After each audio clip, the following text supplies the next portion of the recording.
আল্লাহর নবী ডাক দিয়া বলে, আয়েশা রে, তুমি এই কথা বলার পরে আমার তায়েফের ময়দানের কথা মনে পড়ে গেল রে আয়েশা। আল্লাহর কোরআনের জন্য, দ্বীনের জন্য আমি দাওয়াত দেওয়ার জন্য তায়েফের ময়দানে গিয়েছিলাম। তায়েফের দুষ্ট কাফেরেরা 1 মাইল 2 মাইল 3 মাইল না 5 মাইল রাস্তা আমাকে দৌড়িয়েছে আর আমার গায়ে পাথর মেরে আমাকে রক্তাক্ত করেছে। এ যুবক, এ মুসলমান, আল্লাহর জমিনে ইসলাম এমনি জিন্দা হয় নাই, আল্লাহর জমিনে কোরআন এমনি জিন্দা হয় নাই। এই কোরআন, এই ইসলাম জিন্দা হওয়ার পিছনে আল্লাহর নবীর অগণিত সাহাবীরা জীবন দিয়েছেন। ঠিক কিনা বলে? ঠিক কিনা বলে?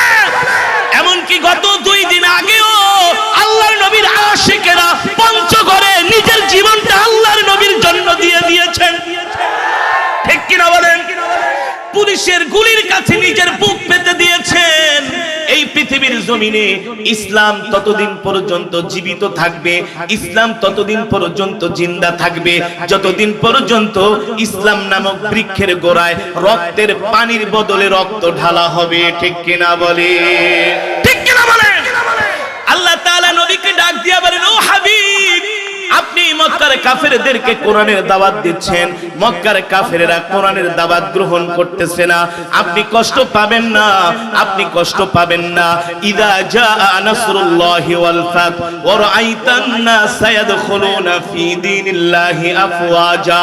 ও নবী, আপনি একটু ধৈর্য ধরেন, দেখবেন আর কিছুদিন পরে মক্কার কাফেররা দলে দলে কালেমা পড়ে মুসলমান হয়ে যাচ্ছে। জোরে বলেন সুবহানাল্লাহ। আল্লাহ তাআলা বলে, হাবিব, আপনি ভয় পাবেন না, কষ্ট নেবেন না, চিন্তা করবেন না। আর কিছুদিন পরে দেখবেন মক্কার কাফেরেরা দলে দলে কালেমা পড়ে। সুবহানাল্লাহ বলে। ঠিক আল্লাহর নবী এবার বাইতুল্লাহ কোরআন পড়তেছে। মক্কার সম্ভ্রান্ত পরিবারের একজন সন্তান, তার নাম হলো মুসআব বিন উমাইর। নাম কি? মুসআব বিন উমাইর। ও যুবক, তুমি আর কি সুন্দর, তোমার বাবার আর কয় টাকা আছে? মুসআব বিন উমাইর হলো মক্কার ধনাঢ্য পরিবারের সন্তান, অগণিত সম্পদের মালিক, অর্থের মালিক, প্রভাব প্রতিপত্তির মালিক, এমন একজন লোক। তার ছেলের নাম হলো মুসআব বিন উমাইর, একমাত্র সন্তান। আল্লাহর নবী বাইতুল্লাহ কোরআন পড়ে, মুসআব বিন উমাইর দূর থেকে দাঁড়িয়ে দাঁড়িয়ে নবীজির তেলাওয়াত শুনে। সুবহানাল্লাহ বলেন। আল্লাহ বলছেন, নবী আপনি দেখবেন আর কিছুদিন পরে দলে দলে মক্কার কাফেরেরা কালেমা গ্রহণ করবে। আল্লাহর নবী কোরআন পড়ে, মুসআব বিন উমাইর দূর থেকে দাঁড়িয়ে দাঁড়িয়ে আল্লাহর নবীর তেলাওয়াত শুনে। মুসআব বিন উমাইর নবীজির তেলাওয়াত শুনে এতই পাগল হয়ে গিয়েছে, আর দূরে থাকতে পারলেন না, দৌড়ে নবীজির কাছে আসলেন। নবীজির কাছে এসে যখন দাঁড়ালেন, আল্লাহর নবী একটা মুস্কি হাসি দিলেন। আল্লাহু আকবার। নবীজি জিজ্ঞেস করলেন, তোমার নাম কি? মুসআব বিন উমাইর। বলল, নাম আনা মুসআব বিন উমাইর। এ আনা আরিফ, আমি তো তোমাকে চিনি, তুমি তো অমুকের ছেলে, তোমার বাবা তো অনেক ধনাঢ্য। বলে, হ্যাঁ ঠিকই বলেছেন, আমি অমুকের ছেলে, আমি মক্কার সম্ভ্রান্ত পরিবারের একজন সন্তান। আল্লাহর নবী ডাক দিয়া বলে, মুসআব, তাহলে তুমি আমার কাছে কেন আসছো? বলে, আজকে তো শুধু আসি নাই, আমি প্রতিদিন দাঁড়ায়া দাঁড়ায়া বাইতুল্লাহর পিছনে লুকিয়ে লুকিয়ে আপনার কোরআনের তেলাওয়াত শুনি। সুঠাম দেহের অধিকারী, সুদর্শন একজন যুবক, যুদ্ধে পারদর্শী একজন যুবক, তার নাম হলো মুসআব বিন উমাইর। গায়ের মধ্যে দামি পোশাক, আভিজাত্যের ছাপ। এখনকার যুবকদের একটু টাকা পয়সা হইলে ইসলাম ভুলা যায়, দিন ভুলা যায়। ঠিক কিনা বলেন? একটা বাইক কিনতে পারলে রাস্তা দিয়া বাইং মাছের মতো খালি মোড়ায়। ঠিক না? গায়ের মধ্যে এমন জামা পরে মনে হয় যে ফার্মের মুরগি। ঠিক মতো প্রস্রাব করতেও বসতে পারে, অর্ধেক গাবতলী সদরঘাট বের হয়ে থাকে। কোরআনের মাজমায় পাওয়া যায় না, ওদেরকে পাওয়া যায় ফুটবল খেলার মঞ্চে, ওদেরকে পাওয়া যায় আইপিএল বিপিএল দেখার টেলিভিশনের সামনে। ঠিক কিনা বলেন? টাকার গরমে কি করবে, ইসলাম ভালো লাগে না। আর মক্কার সম্ভ্রান্ত পরিবারের সন্তান মুসআব বিন উমাইর বাবা মক্কার একজন বড় নেতা, প্রভাবশালী নেতা, তার ছেলে যদি ইসলাম গ্রহণ করে, টক অফ দ্য কান্ট্রি হয় কি হয় না? কৌতূহল সৃষ্টি হয় কি হয় না? আল্লাহর নবী ডাক দিয়া বলে, মুসআব বিন উমাইর কেন এসছো? বলে, ওগো আল্লাহর নবী, দূর থেকে দাঁড়িয়ে দাঁড়িয়ে আপনার তেলাওয়াত শুনি, দূর থেকে আর মজা লাগে না, এই কারণে কাছে আসছি। আল্লাহর নবী বলে, কি চাও? বলে, আপনার কাছে থাকতে চাই। কিভাবে? বলে, কালেমা পড়ে মুসলমান হয়ে যাব। আল্লাহর নবী বলে, এত সোজা কথা না। কালেমা পড়ে মুসলমান হলে তোমার মা বাবা তোমাকে ঘর থেকে বের করে দিবে। বলে, দেয় দেখ, তেজ্য পুত্র করে দিবে। এখনকার যুবকদেরকে একটু কোরআনের পথে, দ্বীনের পথে, ইসলামের পথে ডাকলে তারা হাঁপায়া যায়, ঠিক না? প্রেসার উঠা যায়। 2-4 রাকাত নামাজ পড়লে মনে করে একেবারে অনেক কিছু করে ফেলেছে, ঠিক না? দিনের একটু কাজ করলে বলে, হুজুর অনেক কিছু করছি। আরে অনেক কিছু করছো মানে আল্লাহ পাঠাইছেই তো তোমাকে ইসলামের কাজ করার জন্য, ঠিক না? তোমাকে তো আল্লাহ পাঠাইছে আল্লাহর জমিনে আল্লাহর দ্বীন চিন্তা করার জন্য। আল্লাহর দ্বীন চিন্তা না করে দুনিয়ার পিছনে ঘুরতেছো, হাসরের ময়দানে আল্লাহর কাছে জবাব দিতে হবে। আল্লাহ তো তোমাদেরকে পাঠাইছে আল্লাহর নবীর জন্য জীবন দিয়া দিবা। পঞ্চগড়ের আশিক রাসূলরা যেমন জীবন দিয়েছে এমন জীবন দিয়ে দিবা। এই কারণেই তো আল্লাহ পাঠাইছে, ঠিক কিনা বলেন? ঠিক না? অনেকে বলতে পারেন, হুজুর কথাটা জানি কেমন হয়ে যায়। এটাই সত্য, এটাই বাস্তব, এটাই রাসূলের মহব্বত, এটাই রাসূলের প্রতি ভালোবাসা। আল্লাহর নবীকে যদি গালি দেয়, তুমি যদি সেটা সহ্য করো, তাহলে তোমার ঈমান নাই। আল্লাহর নবীকে যদি কাদিয়ানীরা নবী না মানে, আমার নবীর খতমে নবুয়তের চেয়ার নিয়ে যদি টানাটানি করে, নবীর পক্ষে যদি স্লোগান দিতে না পারো, নবীর পক্ষে যদি কথা বলতে না পারো, আল্লাহর কসম করে বলি, হাসরের ময়দানে আল্লাহর নবী তোমাকে সুপারিশ করবে না, করবে না, করবে না। নবীর সুপারিশ পাওয়া এত সোজা না, ঠিক কিনা বলে? নবীর সুপারিশ পাওয়া এত সোজা না। ওই যে সাহাবী মুসআব বিন উমাইর আল্লাহর নবীর কাছে আসলেন, এ মুসআব, কালেমা পড়া মুসলমান হইলে কিন্তু ঘর থেকে বের করে দিব। বলে, ভয় পাই না। গায়ে দামি জামা থাকবে না, সালার চট পড়তে হবে। বলে, রাজি আছি। এত সুন্দর সুঠাম দেহ, কত সুন্দর শরীরে গোস্ত থাকবে না, শুকায়া হাড্ডি হয়ে যাবা, কয়লা হয়ে যাবা, কাঠ হয়ে যাবা। মুসআব বিন উমাইর বলে, ভয় পাই না। আল্লাহু আকবার। কি চাও, কি চাও? বলে, ঈমানের সুদা আমাকে পান করায় দেন, কালেমা পড়ে মুসলমান বানায় দেন। আল্লাহু আকবার। সিরাত ইবনে কাসিরের মধ্যে এসেছে, সিরাতে মুস্তাফার মধ্যে এসেছে, আল্লাহর নবী মুসআব বিন উমাইরের হাত ধরে বললেন, এ মুসআব, পড়ো লা ইলাহা ইল্লাল্লাহু মুহাম্মাদুর রাসূলুল্লাহ সাল্লাল্লাহু। মুসআব বিন উমাইর কালেমা পড়ে মুসলমান হয়ে গেলেন। এবার মুসআব বিন উমাইর বলে, আল্লাহর নবী, এবার আমাকে অনুমতি দেন, আমি আমার গোত্রের কাছে যাইয়া ইসলাম গ্রহণের কথা বলে দিব। সাহাবীরা বলে, ভাই মুসআব, একটু ঠান্ডা হও, একটু শান্ত হও, আস্তে আস্তে ধীরে ধীরে। মুসআব বিন উমাইর দাঁড়ায় বলে, মক্কার কাফিররা যদি মিথ্যা ধর্ম পালন করতে পারে, আমি সত্য ধর্ম কেন বুক ফুলায়া পালন করতে পারবো না? মুসআব বিন উমাইর বলে, নবী, আপনি কি সত্য নবী না? নবীজি বলে, অবশ্যই আমি সত্য নবী, আমি রাহমাতুল লিল আলামিন। মুসআব বিন উমাইর বলে, আল্লাহর নবী, আমাকে দোয়া করে দেন, আমি যে আমার মা বাবা, আত্মীয় স্বজন, পাড়া প্রতিবেশী, গোত্র মানুষদেরকে বলে দেব, আমি আর মূর্তির পক্ষে নাই, মূর্তি পূজার পক্ষে নাই, উজ্জার পক্ষে নাই, লাত মানাতের পক্ষে নাই, আমি এখন থেকে আল্লাহর নবী মুহাম্মদ সাল্লাল্লাহু আলাইহি সাল্লামের পক্ষে। আল্লাহর নবী বলল, ঠিক আছে, যাও। মুসআব বিন উমাইর দৌড়ে বাড়িতে গেলেন। তার মা তার বাবাকে ডাকলেন, আবি উম্মি জাদ্দি আখি উখতি তাল, এদিকে আসো, তালাও তোমরা সবাই আসো। মুসআব বিন উমাইরের সামনে আত্মীয় স্বজন আসলেন। মুসআব বিন উমাইরের বাবা ডাক দিয়া বলে, বাবারে এমন করে তুমি আমাদেরকে ডাকতেছো কেন? মা বলে, বাবারে এমন করে ডাকতেছো কেন? মুসআব বিন উমাইর বলে, মা ডাকার কারণ হলো এতদিন পর্যন্ত আমি তোমাদের সাথে মূর্তি পূজা করতাম, লাত মানাতের পূজা করতাম, উজ্জার কাছে আমি মাথা নত করতাম। আজকে তোমাদেরকে স্পষ্ট করে বলে দেই, আমি আর মূর্তির পক্ষে নাই, আমি আর কোন লাত মানাতের কাছে আমি আমার মাথা নত করব না। এবার মুসআব বিন উমাইরের বাবা ডাক দিয়া বলে, বাবারে তুমি কার কাছে মাথা নত করবা? মুসআব বিন উমাইর বলে, আমি আল্লাহর কাছে মাথা নত করব। আল্লাহু আকবার। এ বাবা, এই অ্যান্টিবায়োটিক তোমাকে কে দিল? কে তোমাকে এমন বড় ক্ষতি করলো?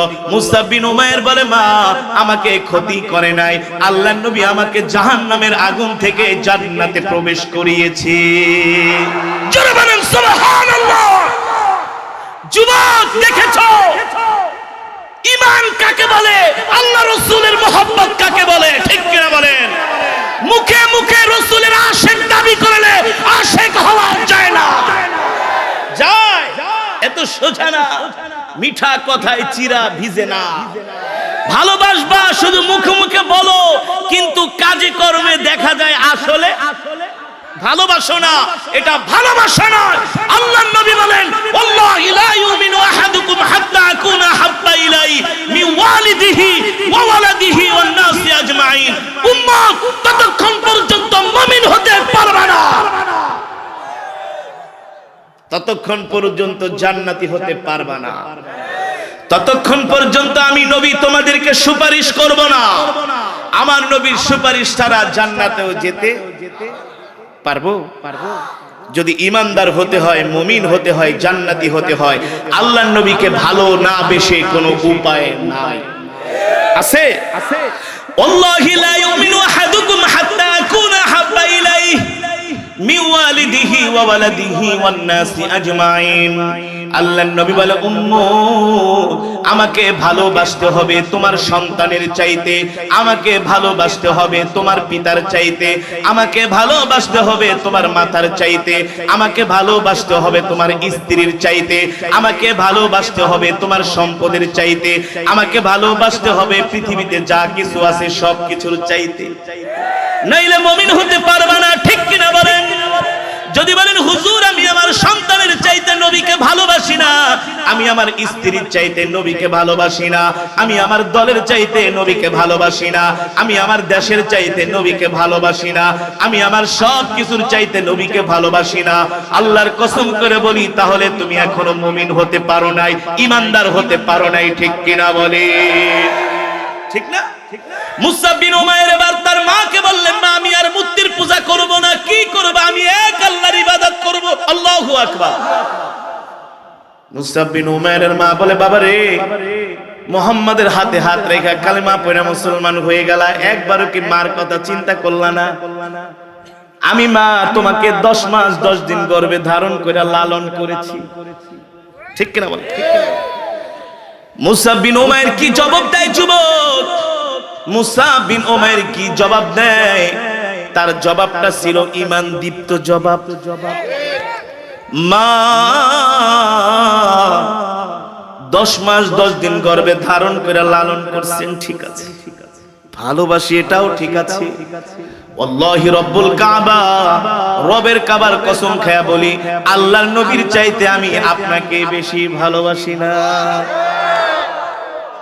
মুসআব বিন উমাইরের বাবা মনে মনে বলে, তাহলে মনে হয় ছেলে মায়ের চাইতে আমাকে ভালোবাসে, কারণ দামি দামি জামা কিনা দিছি, যা চাইছে তাই দিছি, মনের কোনো আশা অপূর্ণ রাখি নাই। এবার মুসআব বিন উমাইরের বাবা ডাক দিছে, এ বাবা এদিকে আয়, এদিকে আয়। বাবা রে, মাকে ভালোবাসোস না? আমি তো তোর জন্য সবকিছু করছি, তাহলে আমাকে তো ভালোবাসোস। মুসআব বিন উমাইর বলে, ও বাবা, রবের কসম খায়া বলি, তোমাকেও না, মাকেও না, কাউকেও না, এই দুনিয়ার জমিনে আমি সব কিছুর চাইতে আল্লাহর নবীকে ভালোবাসি। মুসা বিন উমাইর বলে, মা বিদায় দিয়ে দাও, আল্লাহর নবীর কাছে চলে যাব, আর তোমাদের সাথে আমি থাকবো না। বলে, কেন থাকবি না? থাকলেই তো মূর্তি পূজা করতে বলবা, এটা তো আমি করতে পারবো না, ঠিক কিনা বলেন? এবার মুসা বিন উমাইরের মা বলে, বাবা রে, মুহাম্মাদের কাছে চলে যাবি? এ বাবা, আমি তো তোকে ছাড়া থাকতে পারবো না। মুসা বিন উমাইর বলে, মা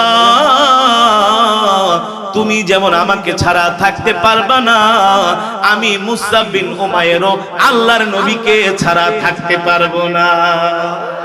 ঠিক কিনা বলেন? ঈমান কাকে বলে?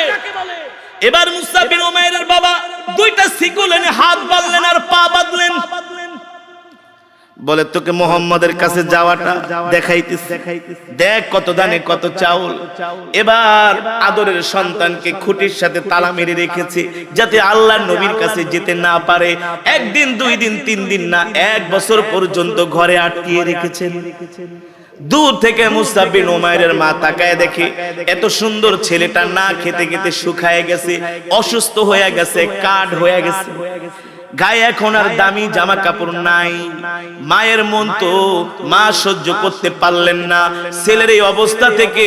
এই অবস্থা দেখে ছেলের কাছে আসলেন। আয়েশা বললেন, বাবারে, আমি তোমার শিকলটা খুলে দে, আমি তোমার তালাটা খুলে দে, তুমি বলো ওই মুহাম্মাদের কাছে যাবা না? মুসা বিন উমাইর বলে, মা আল্লাহর কসম করে বলি, শুধু একটু শিকলটা খুইলা দাও, 1 সেকেন্ডের জন্য আল্লাহর নবীকে ছাড়া আমি বাঁচতে পারবো না। মা দেখলেন ছেলের অবস্থা খারাপ, কি আর করার আছে, এবার তালা খুলে দিলেন।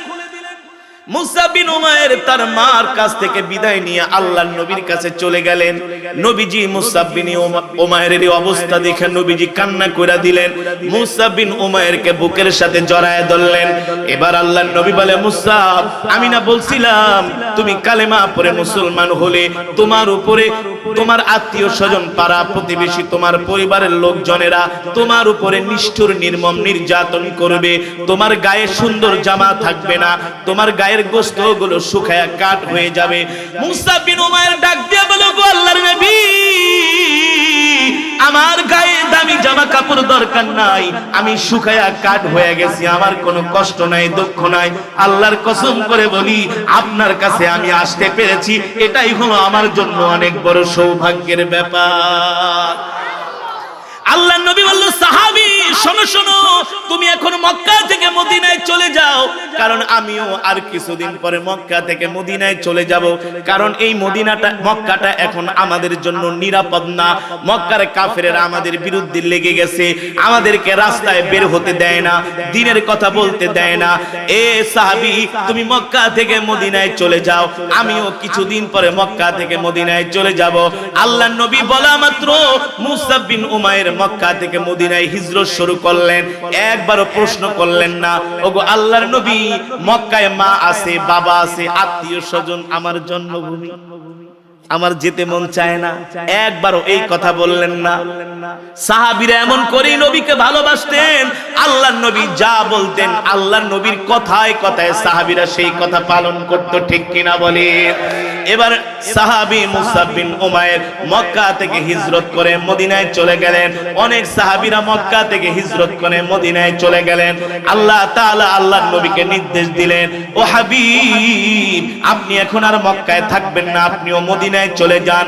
সাইয়েদনা আবু বকর রাদিয়াল্লাহু তাআলা আনহুকে সাথে করে আল্লাহর নবী মক্কা থেকে হিজরত করে মদিনার দিকে রওনা শুরু করলেন। ও মুসলমান, মক্কা হলো আল্লাহর নবীর জন্মস্থান, মক্কা হলো আল্লাহর নবীর বাবার ঘর, মক্কা হলো আল্লাহর নবীর মায়ের ঘর, মক্কা হলো নবীজির শৈশবকালের জায়গা, যেখানে নবীজি ছোটবেলা কাটিয়েছেন।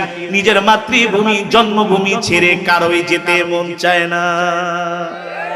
যেতে মন চায়? মন চায় না। আল্লাহর নবী বারবার মক্কার দিকে তাকায় আর কান্না করে, বাইতুল্লাহ, তোকে ছেড়ে আমার যেতে মন চায় না, কিন্তু কিন্তু আমি কি করব? মক্কার কাফেররা তো আমাকে আর থাকতে দিল না রে বাইতুল্লাহ। আল্লাহ নবীর চোখের পানিতে নবীজির দাড়ি মোবারক ভিজে যায়, আল্লাহ সহ্য করতে পারেন না, জিবরাইলকে পাঠায় দেয়, এ জিবরাইল যা যা, আমার হাবিব মক্কার দিকে বাইতুল্লাহর দিকে তাকায় তাকায় কান্না করে, আমি কাবার মালিক বাইতুল্লাহর মালিক সইতে পারি না, আমার হাবিবকে বলে দে। এখন যাচ্ছে আমার হাবিব, দুইজন মিলে আবু বকর আর আমার হাবিব আমার নবীকে যায় সুসংবাদ দাও, সেই দিন আর বেশি দূরে না, আমি আল্লাহ তাআলা আমার হাবিবকে 10,000 তার সাহাবী সহ আমি আল্লাহ মক্কায় প্রবেশ করাবো।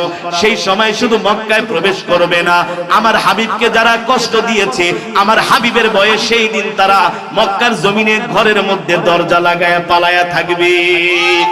আমার হাবিব হবে মক্কার প্রেসিডেন্ট। আল্লাহু আকবার, জোরে বলেন আল্লাহু আকবার। আমার হাবিবকে বলো আমার হাবিব যাতে কান্না না করে, কষ্ট না পায়, আর কিছুদিন পরে আমি আমার হাবিবকে মদিনা থেকে মক্কায় নিয়ে আসবো, আর মক্কার ক্ষমতা আমি আল্লাহ আমার হাবিবের হাতে তুলে দিব। সুবহানাল্লাহ। এই যে খ্রিস্টানরা কালেমা পড়ে মুসলমান হচ্ছে, অন্য ধর্মাবলম্বীরা কালেমা পড়ে মুসলমান হচ্ছে, এটা তো নতুন কিছু না। সেই 1450 বছর আগে আল্লাহ তাআলা আমার নবীর উপরে কোরআন নাজিল করলেন। আল্লাহ তাআলা আমার নবীকে বললেন, ইয়া আইয়ুহার রাসূল, হে আমার নবী, বাল্লিগ মা উনজিলা ইলাইকা মির রাব্বিক ওয়া ইল্লাম তাফআল ফামা বাল্লাগতা রিসালাতা ওয়াল্লাহু ইয়াসিমুকা মিনান নাস ইন্নাল্লাহা লা ইয়াহদিল কওমাল কাফিরিন। আল্লাহু আকবার। আল্লাহ রাব্বুল আলামিন বললেন, হাবিব, আমি আল্লাহ আপনার উপরে যে কোরআন নাযিল করেছি, এই কোরআন নিয়ে আপনি ঘরে বসে থাকবেন না, এই কোরআন দিয়ে আপনি মক্কার কাফেরদেরকে দাওয়াত দেন। আল্লাহ তাআলার নির্দেশ পেয়ে আমার নবী ঘরে বসে রন নাই, মক্কার কাফেরদেরকে কোরআনের দাওয়াত দেওয়ার জন্য বারবার আবু জেহেলের বাড়িতে গিয়েছেন, আবু লাহাবের বাড়িতে গিয়েছেন, ঠিক কিনা বলেন? উতবার বাড়িতে গিয়েছেন, সাইবার বাড়িতে গিয়েছেন, কিন্তু মক্কার কাফেরেরা কোরআনের দাওয়াত গ্রহণ করে না, উল্টা আমার নবীকে মক্কার কাফেরেরা মিথ্যাবাদী বলে গালি দেয়। বলেন নাউজুবিল্লাহ। মক্কার কাফেরেরা বলে, ইয়া মুহাম্মদ আনতা কাযযাব, তুমি একটা মিথ্যাবাদী। বলেন নাউজুবিল্লাহ। আল্লাহ তাআলা ডাক দিয়ে বলে, হাবিব, আপনি মক্কার কাফেরদের কথায় কান দিবেন না। মক্কার কাফেররা বলে আপনাকে মিথ্যাবাদী, কিন্তু আমি আল্লাহ বলি, ইন্নাকা লাআলা খুলুকিন আযীম। নবী, আপনার চরিত্র হলো সর্বশ্রেষ্ঠ চরিত্র, ঠিক কিনা বলেন? আপনি সর্বশ্রেষ্ঠ চরিত্রের উপরে প্রতিষ্ঠিত, আপনি মক্কার কাফেরদের কথায় কান দিবেন না। আল্লাহর নবী মক্কার কাফেরদেরকে কোরআনের দাওয়াত দেয়, মক্কার কাফেরেরা কোরআনের দাওয়াত গ্রহণ করে না। আল্লাহর নবী রাস্তা দিয়ে হেঁটে যায়, মক্কার কাফেরেরা রাস্তার মধ্যে কাটা বিছিয়ে দেয়। আল্লাহর নবী বাইতুল্লাহ নামাজে দাঁড়ায়, মক্কার কাফেরেরা এসে আল্লাহর নবীর বুকের উপরে, পিঠের উপরে উটের নারী ভরে চেপে দেয়। আল্লাহর নবী নামাজে দাঁড়ায়, মক্কার কাফেররা এসে নামাজরত অবস্থায় আল্লাহর নবীর গলা চিপে ধরে, ঠিক কিনা বলে? মুসলমান এত ষড়যন্ত্র চক্রান্ত করেও তারা কোরআনের দাওয়াত বন্ধ করতে পারে নাই। ইউরিদুনা লিইউতফিউ নূরাল্লাহি বিআফওয়াহিহিম ওয়াল্লাহু মুতিম্মু নূরিহি ওয়ালাউ কারিহাল কাফিরুন। আল্লাহ তাআলা বলেন, নবী আপনি চিন্তা করবেন না, মন খারাপ করবেন না। মক্কার কাফেরেরা কোরআনের দাওয়াত গ্রহণ করে না, কোরআনের দাওয়াত পছন্দ করে না, যারা চায় ফু দিয়া কোরআনের বাতিকে বন্ধ করে দিবে। আল্লাহ বলে, পারবে না, পারবে না। ইন্না নাহনু নাযালনা যিকরা ওয়া ইন্না লাহু লাহাফিজুন। আল্লাহ রাব্বুল আলামিন বলেন, হাবিব, আমি আল্লাহ আপনার উপর কোরআন নাযিল করেছি, আর এই কোরআন হেফাজত করার দায়িত্ব আমি আল্লাহ আমার নিজ হাতে গ্রহণ করেছি। নবী আপনি কষ্ট পাবেন না। ও যুবক, ও মুসলমান, আজকে সারা পৃথিবীতে 250 কোটি মুসলমান, 57টির উপরে মুসলিম রাষ্ট্র, ঠিক কিনা বলেন? এত কোটি কোটি মুসলমান তো আর এমনি হয় নাই, কচুরি পানার মতো সারা পৃথিবীতে ইসলাম ছড়িয়ে পড়ে নাই, স্রোতের পানির মতো ইসলাম ছড়িয়ে পড়ে নাই। সারা পৃথিবীতে ইসলাম জিন্দা হওয়ার পিছনে, ইসলাম পৌঁছানোর পিছনে আমাদের কলিজার টুকরা বিশ্ব নবীর রক্ত রয়েছে। সাহাবীরা আল্লাহর কোরআনের জন্য জীবন দিয়েছেন, ঠিক কিনা বলেন? যেই নবীর শরীর মোবারকের উপরে মশা মাছি বসা হারাম, আল্লাহর কোরআনের কথা বলার কারণে ওই নবীকে পাথর মেরে কাফেরেরা রক্তাক্ত করেছেন। আল্লাহর নবীকে তায়েফের ময়দানে 1 মাইল 2 মাইল 3 মাইল নারে যুবক, আল্লাহর নবীকে তায়েফের ময়দানে কাফেরেরা 5 মাইল রাস্তা দৌড়িয়েছে আর আমার নবীকে পাথর মেরেছে, আমার নবীকে রক্তাক্ত করেছেন। আম্মা জান আয়েশা রাদিয়াল্লাহু তাআলা আনহা, আল্লাহর নবী একদিন জামা মোবারক খুললেন। আম্মা জান আয়েশা বলে, গো আল্লাহর নবী, ছোটবেলায় কি আপনার বসন্ত হয়েছিল কিনা, কুষ্ঠ রোগ হয়েছিল কিনা? আল্লাহর নবী ডাক দিয়া বলে, আয়েশা, এই কথা তুমি আমাকে কেন প্রশ্ন করলা? আমার বসন্ত কুষ্ঠ রোগ হয়েছে কিনা এই প্রশ্ন তুমি আমাকে কেন করলা? আম্মা জান আয়েশা বলে, গো আল্লাহর নবী, আপনার শরীর মোবারকের মধ্যে বড় বড় কালো কালো দাগ দেখতেছি, এগুলো কিসের দাগ আমি তো জানি না, এই কারণে বললাম। এই কথা শোনার পরে আল্লাহর নবী আর কোনো কথা বলে না, নবীজির চোখ দিয়ে ঝরঝর করে পানি পড়তেছে। আম্মা জান আয়েশা আল্লাহর নবীর হাত ধরে বলে, ওগো আল্লাহর নবী, আপনি কি কষ্ট পেয়েছেন? আমি বলেছি আপনার শরীরে কিসের দাগ, এই কারণে কি আপনি কষ্ট পেয়েছেন? আল্লাহর নবী বলে, আয়েশা রে, আমি কষ্ট পাই নাই, আমি দুঃখও পাই নাই। আম্মা জান আয়েশা বলে, তাহলে কান্না করেন কেন? আপনার চোখের পানি তো আমি আয়েশা সহ্য করতে পারি না, আপনার চোখের পানি আমার বাবা আবু বকর সহ্য করতে পারে না। আল্লাহর নবী ডাক দিয়া বলে, আয়েশা রে, তুমি এই কথা বলার পরে আমার তায়েফের ময়দানের কথা মনে পড়ে গেল রে আয়েশা। আল্লাহর কোরআনের জন্য, দ্বীনের জন্য আমি দাওয়াত দেওয়ার জন্য তায়েফের ময়দানে গিয়েছিলাম। তায়েফের দুষ্ট কাফেরেরা 1 মাইল 2 মাইল 3 মাইল না 5 মাইল রাস্তা আমাকে দৌড়িয়েছে আর আমার গায়ে পাথর মেরে আমাকে রক্তাক্ত করেছে। এ যুবক, এ মুসলমান, আল্লাহর জমিনে ইসলাম এমনি জিন্দা হয় নাই, আল্লাহর জমিনে কোরআন এমনি জিন্দা হয় নাই। এই কোরআন, এই ইসলাম জিন্দা হওয়ার পিছনে আল্লাহর নবীর অগণিত সাহাবীরা জীবন দিয়েছেন, ঠিক কিনা বলে? ঠিক কিনা বলে? এমনকি গত 2 দিন আগেও আল্লাহর নবীর আশিকেরা পঞ্চগড়ে নিজের জীবনটা আল্লাহর নবীর জন্য দিয়ে দিয়েছেন, ঠিক কিনা বলেন? পুলিশের গুলির কাছে নিজের বুক পেতে দিয়েছেন। এই পৃথিবীর জমিনে ইসলাম ততদিন পর্যন্ত জীবিত থাকবে, ইসলাম ততদিন পর্যন্ত জিন্দা থাকবে যতদিন পর্যন্ত ইসলাম নামক বৃক্ষের গোড়ায় রক্তের পানির বদলে রক্ত ঢালা হবে, ঠিক কিনা বলে? ঠিক কিনা বলে? আল্লাহ তাআলা নবীকে ডাক দিয়া বলেন, ও হাবিব, আপনি মক্কার কাফেরদেরকে কোরআনের দাওয়াত দিচ্ছেন, মক্কার কাফেররা কোরআনের দাওয়াত গ্রহণ করতেছে না, আপনি কষ্ট পাবেন না, আপনি কষ্ট পাবেন না। ইদা জাআ নাসরুল্লাহি ওয়াল ফাত ওয়া রাআইতান নাস ইয়াদখুলুনা ফি দীনিল্লাহি আফওয়াজা। ও নবী, আপনি একটু ধৈর্য ধরেন, দেখবেন আর কিছুদিন পরে মক্কার কাফেররা দলে দলে কালেমা পড়ে মুসলমান হয়ে যাচ্ছে। জোরে বলেন সুবহানাল্লাহ।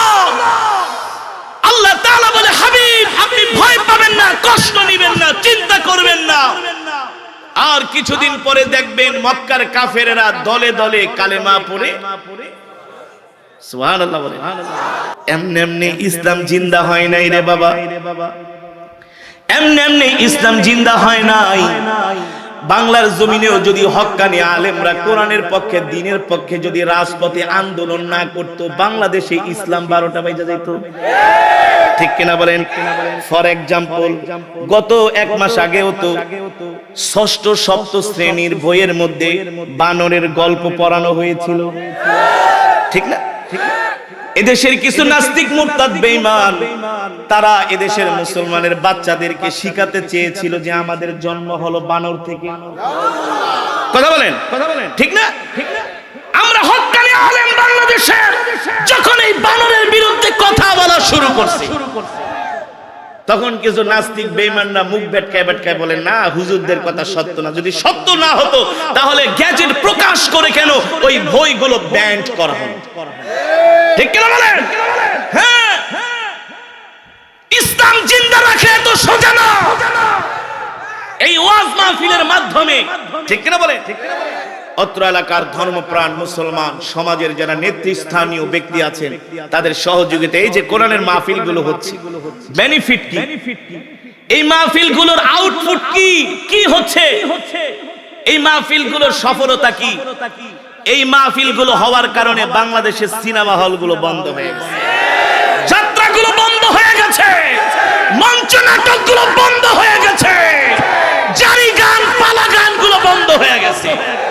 ঠিক কিনা বলে? যাত্রা কি খুব ভালো জিনিস? যাত্রা দেখে ফাতরারা সারা রাত বেগানা মহিলাদেরকে নাচাইতো আর জনমের মতো চান বিড়ি আর আকিস বিড়ি খাইতো।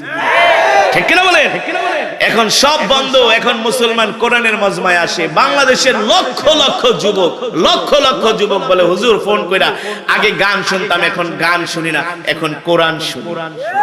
এখন কি শুনি? বলে হুজুর কোরআন তেলাওয়াত শুনে শুনে এখন ঘুমাই, ঘুম থেকে উঠাও কোরআন শুনি। বানায় বলতেছি, বানায় বলছি না।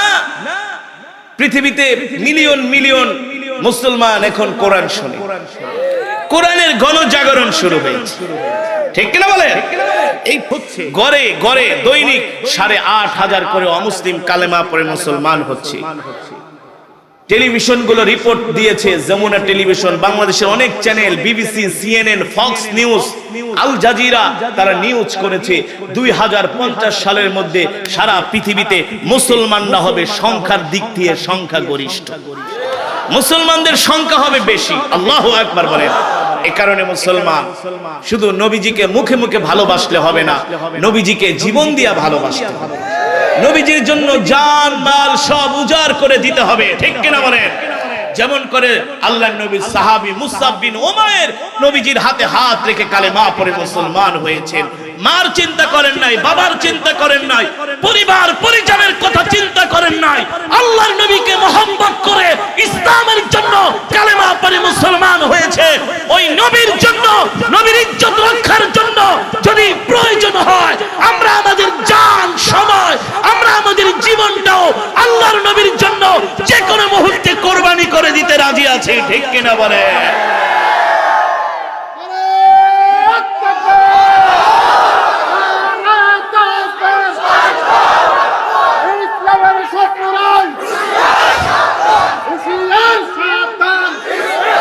এখন যদি বলেন হুজুর, এখন যদি বলেন হুজুর এটা আবার কি বললেন, নবীর জন্য জীবন দিয়ে দেবো। হ্যাঁ, জীবন না দিতে পারলে, এই আকাঙ্ক্ষা, এই তামান্না না থাকতে পারলে আপনি এখনো পরিপূর্ণ ইমানদার হতে পারেন না। ঠিক কিনা বলেন? হাসরের ময়দানে বলবেন আল্লাহ নবী, নবীজি আপনাকে যে এত ভালোবাসতে হবে আমরা তো জানতাম না, হুজুররা তো আমাদেরকে বলে নাই। ওই সময় তো শুধু মানে খুঁজবেন, বাহানা খুঁজবেন যে কোন উসিলা দিয়া মাপ পাওয়া যায়, কোন জায়গায় একটু ফাঁক ঠাক আছে কিনা। ঠিক কিনা বলেন? সব ফাঁক বন্ধ করে দিলাম। নবীকে ভালোবাসতে হবে সব কিছুর চাইতে, সব কিছুর চাইতে, সবকিছু পর্যন্ত সবকিছু আগে রাসূল, আগে নবী। ঠিক কিনা বলেন? আগে আল্লাহ, আল্লাহ রাসূল, আগে আমার ইসলাম, আগে আমার ধর্ম। ঠিক কিনা বলেন?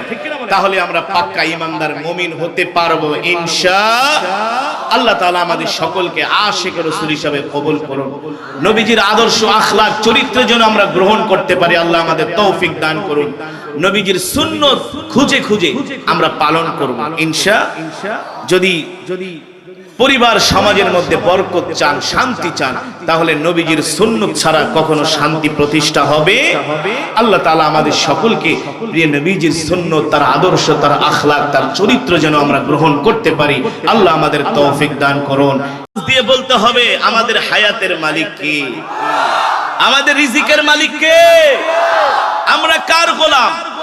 আরো জোরে বলুন, কার গোলাম? আমরা এক আল্লাহর গোলাম। ঠিক কিনা বলেন? আল্লাহ ছাড়া মুসলমান কারো সামনে মাথা নত করে না, মুমিন আল্লাহ ছাড়া কারো সামনে মাথা নত করতে পারে না। ঠিক কিনা বলেন? আর যারা হক্কানি আলেম, তারা হক কথা বলতে গিয়ে কারো রক্ত চক্ষুকে ভয় করে না। কাকে ভয় করে? আরো জোরে বলুন, কাকে ভয় করে? মুসলমান, এই আসমান কার? জমিন কার? আসমান যার, আইন চলবে তার। জমিন যার, বিধান চলবে তার। আল্লাহর জমিনে অন্য কোন তন্ত্র মন্ত্র চলতে দেওয়া যাবে না।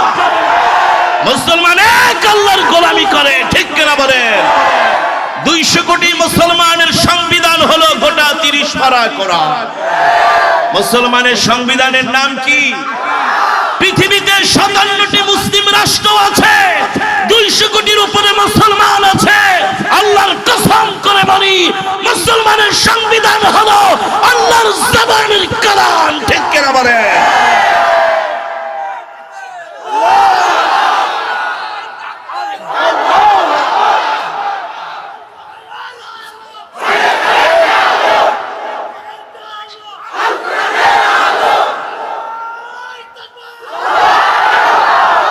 মুসলমানের সংবিধান হলো কোরআন। কেউ মানুক বা আমাদের কথা আমরা বলবোই, কোরআনের কথা আমরা বলবোই, হক কথা আমরা বলবোই। আমাদের কেউ দমিয়ে রাখতে পারবে না। আল্লাহর নবীকে আবু জেহেল দমিয়ে রাখতে পারে নাই, আবু লাহাব পারে নাই, উতবা পারে নাই, ঠিক কিনা বলেন? নবী মুহাম্মদের শিষ্যরাও আল্লাহর জমিনে হক কথা বলবে, প্রয়োজনে জীবন দিবে, ঠিক না? কিন্তু হক কথা থেকে এক চুল পরিমাণ দূরে সরা। অনেকে এসে বলে, হুজুর একটু রোয়া সোয়া বলেন, উপরের নির্দেশ। আমরা বলি আমাদের উপরের নির্দেশ আছে। আমরাও যদি উপরের নির্দেশ না মানি, আমাদেরকে রড ঢুকায় খাড়া করানো হবে, ঠিক কিনা বলেন? ফেরেশতারা জনমের পিটান পিটাবে আর বলবে, ওয়াজ মাহফিল করে মুরগির রান খেয়েছো, কেরাত পড়া মানুষকে পাগল করছো, কিন্তু কোরআনের কথা বলো নাই, ঠিক কিনা বলেন? কোরআনের কথা। বাংলাদেশের একজন অনেক বড় একজন সংসদ, নাম বললে চিনবেন, আমার কেরা শুনে 5 লাখ টাকাও দিছে। একদিন আমার বয়ান শোনাকে, হুজুর আমি তো সব সময় আপনার তেলাওয়াত শুনি, গাড়িতেও শুনি, বাসায়ও শুনি, কিন্তু আপনি যে এত গরম গরম ওয়াজ করেন এটা কিন্তু জানতাম না। আমার ডাক দিয়ে, হুজুর আপনি একটা কাজ করেন, শুধু কেরাত পড়েন, ওয়াজ করার দরকার নেই। বলি কেন? গরম ওয়াজ। আমি বলি, আল্লাহর নবীর তেলাওয়াত কিন্তু আবু জেহেলও শুনতো, কথা বলেন, আবু লাহাবও শুনতো, উতবাও শুনতো, সাইবাও শুনতো, কিন্তু কোরআনের বয়ান শুনতে চাইতো না, ঠিক না? আল্লাহর নবী মক্কার সব কাফেরদের একত্রিত করলেন, ইজমাউ, এই মক্কার কাফের অধিবাসী, জনপদের অধিবাসী সব আসো, আমি তোমাদের কাছকে একটা কথা বলবো। আবু লাহাবকে ডাক দিলেন, তালিয়া আম্মি আবু লাহাব, এদিকে আসেন। চাচা আপনি কি আমাকে ভালোবাসেন? আবু লাহাব বলে, আনা উহিব্বুকা জিদ্দান। কি বলো মুহাম্মদ, তোমাকে ভালোবাসি না? আলামিন উপাধি তো আমি তোমাকেই দিয়েছি, সবাইকে বলেছি তোমাকে আলামিন উপাধি দিতে, ঠিক কিনা বলেন? তো কি বলো তোমাকে ভালোবাসি না?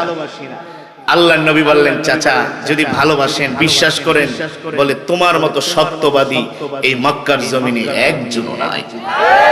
সুবহানাল্লাহ বলেন। কাফেররাও আমার নবীকে সত্য বলতে বাধ্য, সত্যবাদী বলতে বাধ্য, ঠিক কিনা বলেন? কেন বাধ্য হবে না? নবী তো রাহমাতুল লিল, যে নবীর উপরে কোরআন নাজিল হয়েছে, সেই কোরআনের তেলাওয়াত আমি আপনাদেরকে করে শুনিয়েছি। এটা শুধু এই ঝিনাইদহ কালীগঞ্জের 12 বাজার না, সারা বাংলাদেশ, সেই হাটহাজারী মাদ্রাসা, চরমনাইয়ের ময়দান, পুটিয়া, বাংলাদেশ, ঢাকার যত বড় বড় মজমা, সব জায়গায়, ঠিক কিনা বলেন? এমনকি ফরিদাবাদের খাতমে বুখারী তো এই কোরআনুল কারীমের তেলাওয়াত শুনে বাংলার লক্ষ লক্ষ মুসলমান, লক্ষ লক্ষ যুবক এখন কোরআনের পথে। আপনারা যে আজকে কোরআনের মজমায় এসেছেন, এই কোরআনের তেলাওয়াত, এই কোরআনের বয়ান করা লাগে না, তেলাওয়াত শুনে অনেক কাফেররা মুসলমান হয়ে গেছে। আমার হাতে, আমার নিজের হাতে হিন্দু যুবক কোরআন তেলাওয়াত চলতেছে, স্টেজে এসে তেলাওয়াতের শেষে হাত দিয়া বলে, আমাকে এখনই কালেমা পড়ে মুসলমান বানাতে হবে। এই কোরআনের নতুন কিছু না, সেই 1450 বছর থেকে শুরু করে অদ্যাবধি পর্যন্ত এই কোরআনের তেলাওয়াত শুনে কাফেররা, অমুসলিমরা তারা কালেমা পড়ে মুসলমান হয়ে যাচ্ছে।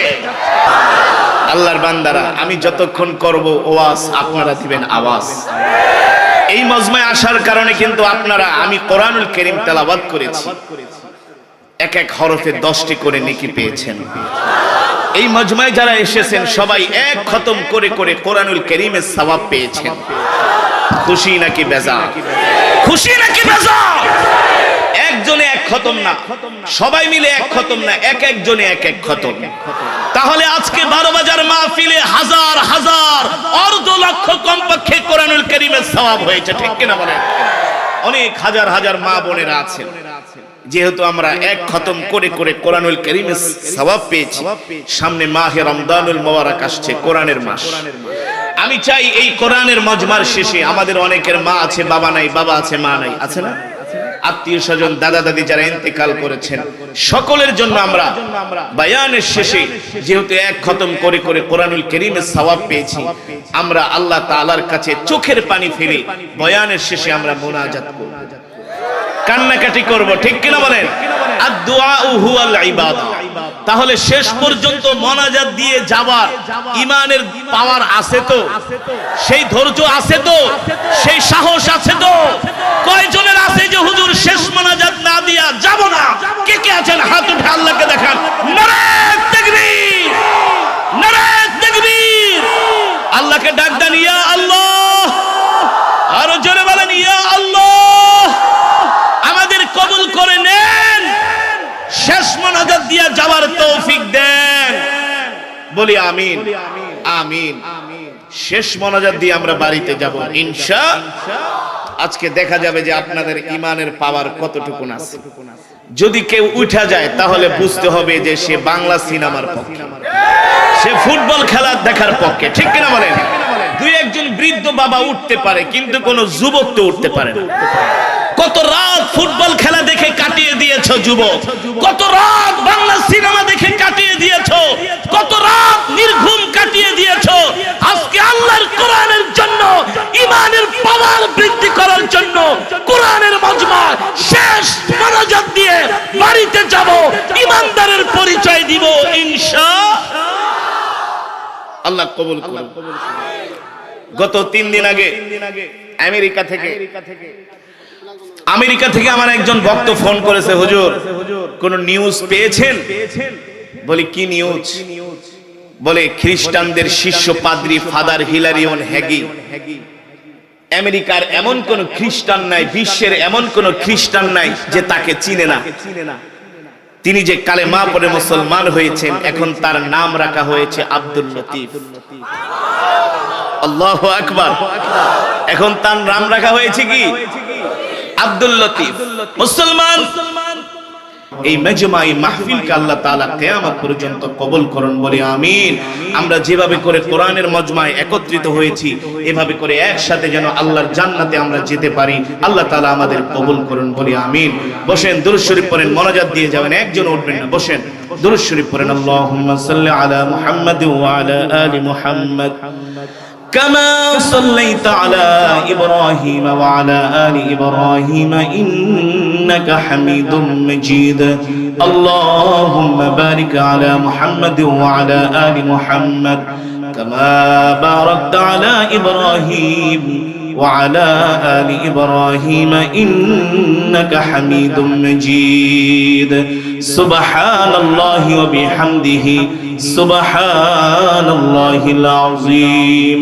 আমরা সকলের জন্য দোয়া করব, বিশেষ করে 12 বাজার বেলাড দৌলতপুর দারুল কোরআন ফয়েজ আম হাফিজিয়া মাদ্রাসার উদ্যোগে 27তম মাহফিলের প্রধান অতিথি এলাকার মাননীয় সংসদ, আজকের মাহফিলের বিশেষ অতিথি জনাব আলহাজ জাহাঙ্গীর সিদ্দিকী চেয়ারম্যান উপজেলা পরিষদ, জনাব মোহাম্মদ আবুল কালাম আজাদ সাহেব চেয়ারম্যান 9 নং 12 বাজার, অনেক অতিথিরা আলহামদুলিল্লাহ আমন্ত্রিত অতিথি ওলামায়ে কেরাম অনেকে উপস্থিত হয়েছেন।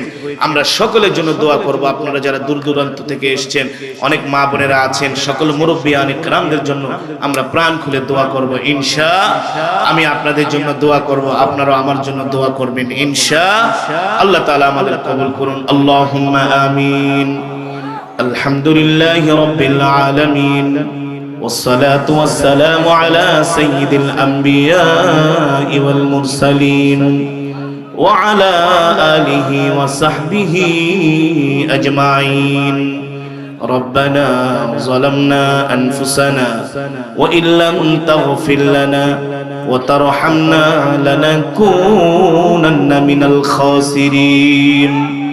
ربنا آتنا في الدنيا حسنة وفي الآخرة حسنة وقنا عذاب النار. রব্বুল আলামিন মেহেরবানি করে আজকের মাহফিলকে কবুল করে নেন। আয় আল্লাহ, আজকের মাহফিল কমিটি, অত্র এলাকার ধর্মপ্রাণ মুসলমানরা মিলে আয় আল্লাহ আজকের মাহফিলের প্রধান অতিথি, বিশেষ অতিথি আল্লাহ, দূর দূরান্ত থেকে আপনার পেয়ারা বান্দা বান্দিরা কোরআনের কথা শোনার জন্য আসছে। একত্রিত হয়ে গুনার বোঝা মাথায় নিয়ে ভিক্ষুকের মতো দুইখানা হাত উঠিয়েছি। মেহেরবানি করে আল্লাহ আপনি আমাদের তামাম জিন্দেগীর গুনাহগুলো মাফ করে দেন। আয় আল্লাহ, এই মাহফিলকে কিয়ামত পর্যন্ত কবুল করে নেন। আয় আল্লাহ, মেহেরবানি করে এর সওয়াব কোটি কোটি গুণ বাড়ায়া সর্বপ্রথম প্যারা নবীজির সোনার মদিনায় পৌঁছে দেন। আয় আল্লাহ, প্যারা নবীজির পরিবার পরিজন আহলে বাইতদের আর রাহবাকার হাদিয়া পৌঁছে দেন। মেহেরবানি করে বদরিন সাহাবী, উহুদের সাহাবী, খন্দকের সাহাবী, সমস্ত সাহাবায়ে কেরামের আর রাহবাকার হাদিয়া পৌঁছে দেন। জান্নাতুল মুআল্লা, জান্নাতুল বাকিতে যারা শুয়ে আছেন সকলের আর রাহবাকার হাদিয়া পৌঁছে দেন। বাবা আদম থেকে শুরু করে আজ পর্যন্ত যত মুমিন মুমিনাত, মুসলিম মুসলিমা যারা অন্ধকার কবরে মাটির নিচে শুয়ে আছে সকলের কবরে আজ সওয়াব পৌঁছে দেন। মাওলানা করিম আমাদের জনম দুঃখিনী আব্বা জান আম্মা জানের কবরে আযাব মাফ করে দেন। আব্বা আম্মার কবরকে জান্নাতের বাগান বানায় দেন। দাদা দাদি, নানা নানি, আত্মীয় স্বজন, পাড়া প্রতিবেশীকে মাফ করে দেন। মেহেরবানি করে আল্লাহ আজকের মাহফিলে আপনার যত বান্দারা উপস্থিত হয়েছে একজনকেও খালি হাতে ফিরায় দিয়ে আল্লাহ জীবনের সব গুনাহগুলো মাফ করে দেন। জাহান্নামের আগুন হারাম করে দেন। একটা জান্নাতুল ফেরদাউস আমাদের জন্য বরাদ্দ করে দেন। আয় আল্লাহ, মেহেরবানি করে অত্র এলাকার গোরস্থানে যত মুর্দিগান শুয়ে আছে সকল কবরবাসীর কবরে আযাব মাফ করে দেন। আজকের মাহফিলে যারা উপস্থিত হয়েছে আল্লাহ সকলের মনের নেক আশাগুলো পূর্ণ করে দেন। আল্লাহ, অনেক মা বোনেরা আমাদের সাথে হাত উঠাইছে, মা বোনদেরকে মাফ করে দেন। আল্লাহ, মা বোনদেরকে পর্দায় থাকার তৌফিক দেন। সঠিক সময়ে মা বোনদেরকে 5 ওয়াক্ত নামাজ আদায় করার তৌফিক দেন। মেহেরবানি করে আল্লাহ এই বাজারের যত ব্যবসায়ী ভাইরা আছে সকল ব্যবসায়ী ভাইদের ব্যবসার মধ্যে খায়ের বরকত নাজিল করে দেন। আল্লাহ সকল ভাইদের ব্যবসার মধ্যে বরকত দিয়ে দেন। মেহেরবানি করে আল্লাহ যে যে উদ্দেশ্য নিয়ে আপনার দরবারে হাত উঠিয়েছে সকলের মনের নেক আশাগুলো পূর্ণ করে দেন। আজকের মাহফিলে যারা 1 টাকা থেকে হাজার হাজার টাকা দান করেছেন সকলের দানকে কবুল করে নেন। এই 27তম মাহফিলকে আল্লাহ কিয়ামত পর্যন্ত কবুল করে নেন। এই মাদ্রাসা ধর্মীয় প্রতিষ্ঠানকে আল্লাহ কবুল করে নেন।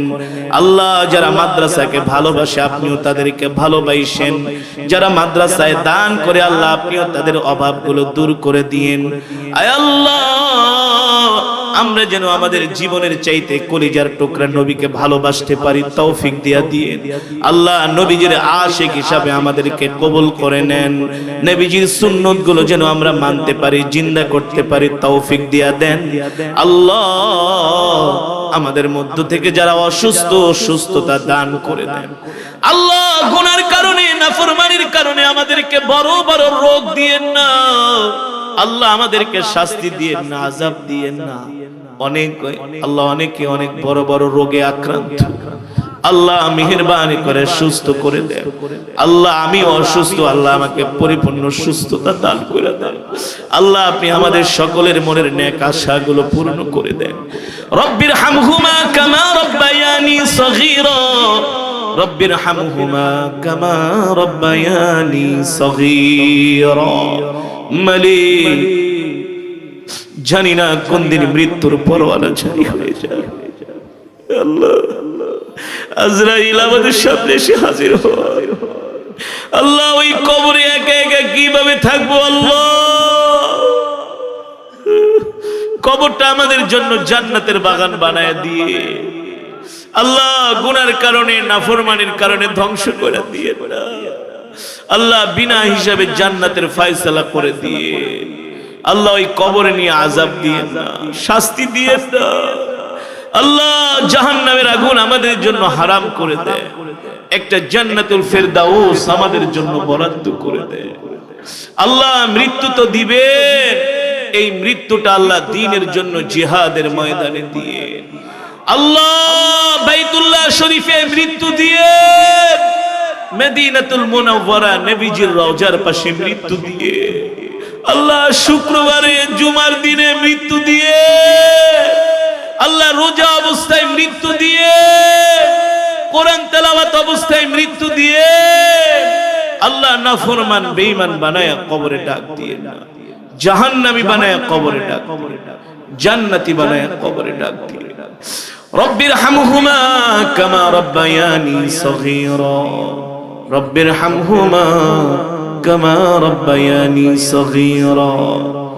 মালিক জানি না কোন দিন মৃত্যুর পরওয়ানা জারি হয়ে যায়, আজরাইল আমাদের সামনে হাজির হয়, সেই কঠিন মুসিবতের